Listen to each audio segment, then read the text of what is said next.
ನರೇಂದ್ರ ಮೋದಿಜಿಯವರು ಪ್ರಧಾನಮಂತ್ರಿ ಆದಮೇಲೆ ಬಡವ್ರ ಮಕ್ಕಳು ಇಂಜಿನಿಯರ್ ಆಗಬೇಕು, ಬಡವ್ರ ಮಕ್ಕಳು ಡಾಕ್ಟರ್ ಆಗಬೇಕು ಅನ್ನೋ ಕಾರಣಕ್ಕಾಗಿ ಈ ಪ್ರವೇಶದ ವ್ಯವಸ್ಥೆ ಅನ್ನದ ನೀಟ್ ಮೂಲಕ ಏಕರೂಪದ ಎಕ್ಸಾಮಿನೇಷನ್ನು ಇಡೀ ದೇಶದಲ್ಲಿ ನಡಿಬೇಕು.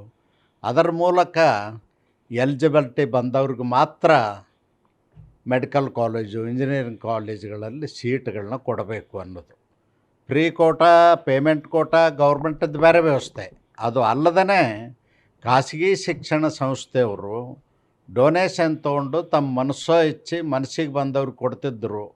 ಅದನ್ನು ತಡೆಗಟ್ಟಲಿಕ್ಕೆ ಇವತ್ತು ಶಿಕ್ಷಣದ ವ್ಯವಸ್ಥೆಯಲ್ಲಿ ಬದಲಾವಣೆ ತಂದಿರತಕ್ಕಂಥದ್ದು ಅತ್ಯುತ್ತಮವಾದಂಥ ಕೆಲಸ. ಬಹುಶಃ ಬಸ್ ಸ್ಟ್ಯಾಂಡ್ನಲ್ಲಿ ಹಮಾಲಿ ಮಾಡೋರ ಮಕ್ಕಳು ಕೂಡ ಇವತ್ತು ಇಂಜಿನಿಯರ್, ಡಾಕ್ಟರ್ ಆಗ್ತಾಯಿದ್ದಾರೆ. ಅದಕ್ಕೆ ಕಾರಣ ನರೇಂದ್ರ ಮೋದಿಯವರು ತಂದಿರತಕ್ಕಂಥ ನೀತಿ, ನೀಟ್ ಎಕ್ಸಾಮಿನೇಷನ್. ಅದರ ಕೆಲವು ಖಾಸಗಿ ಶಿಕ್ಷಣ ಸಂಸ್ಥೆಗಳವರು ಮತ್ತು ಪ್ರೈವೇಟ್ ಯೂನಿವರ್ಸಿಟಿಗಳವರು ಇದನ್ನು ದಂಗೆ ಎಬ್ಬಿಸ್ತಕ್ಕಂಥ ಕೆಲಸ ಮಾಡ್ತಾರೆ, ಇದರ ವಿರೋಧ ಮಾಡಿಸ್ತಕ್ಕಂಥ ಕೆಲಸ ಮಾಡ್ತಾರೆ. ಇದರ ಹಿಂದೆ ಯಾರಿದ್ದಾರಂದ್ರೆ ಈ ಬಿಸ್ನೆಸ್ ಮಾಡ್ಕೊಂಡಿರ್ತಕ್ಕಂಥ ಶಿಕ್ಷಣ ವ್ಯಾಪಾರಿಗಳು, ಶಿಕ್ಷಣನೂ ಬಿಸ್ನೆಸ್ ಏನು ಮಾಡ್ಕೊಂಡಿದ್ದಾರೆ ಅಂಥವ್ರು ವಿರೋಧ ಮಾಡ್ತಾಯಿದ್ದಾರೆ. ಅದಕ್ಕೆ ಸರ್ಕಾರ ಯಾವ ಕಾರಣಕ್ಕೂ ಅಂಥವ್ರಿಗೆ ಮಣಿತಕ್ಕಂಥ ಪ್ರಮೇಯ ಇಲ್ಲ.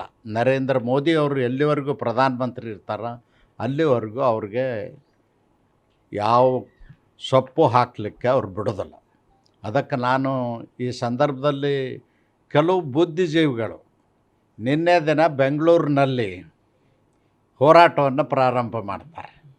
ಅವರು ಏನಾಗಿದ್ದಾರಂದ್ರೆ ಕಾಂಗ್ರೆಸ್ಸಿನ ಮುಖವಾಡಗಳಾಗಿ ಹೋರಾಟವನ್ನು ಮಾಡ್ತಾಯಿದ್ದಾರೆ. ಸ್ವಯಂ ಘೋಷಿತ ಸಮಾಜವಾದಿಗಳು, ಬುದ್ಧಿಜೀವಿಗಳೇನಿದ್ದಾರೆ, ದಯಮಾಡಿ ಬಡವರಿಗೆ ಅನ್ಯಾಯ ಆಗ್ತಕ್ಕಂಥದ್ದು, ಕೆಳವರ್ಗದವ್ರಿಗೆ ಅನ್ಯಾಯ ಆಗ್ತಕ್ಕಂಥದ್ದಕ್ಕೆ ಅವಕಾಶ ಮಾಡಿ ಕೊಡಬಾರ್ದು ಅಂತ ಅವರಲ್ಲಿ ವಿನಂತಿಯನ್ನು ಮಾಡ್ತೇನೆ. ಇಂಥ ದೇಶದಲ್ಲಿ ತಂದಿರತಕ್ಕಂಥ ಅದ್ಭುತ ವ್ಯವಸ್ಥೆ 70 ವರ್ಷದ ನಂತರ ನರೇಂದ್ರ ಮೋದಿಯವರು ಏನು ತಂದಿದ್ದಾರೆ, ಈ ವ್ಯವಸ್ಥೆಗೆ ನೀವು ಬೆಂಬಲಿಸಬೇಕು ಅಂತ ಅವ್ರಿಗೆ ಪ್ರಾರ್ಥನೆಯನ್ನು ಮಾಡ್ತೇನೆ. ನ್ಯೂಸ್ ಫಸ್ಟ್, ನಿರ್ಭೀತಿಯಿಂದ ನಿಮ್ಮ ಪರವಾಗಿ.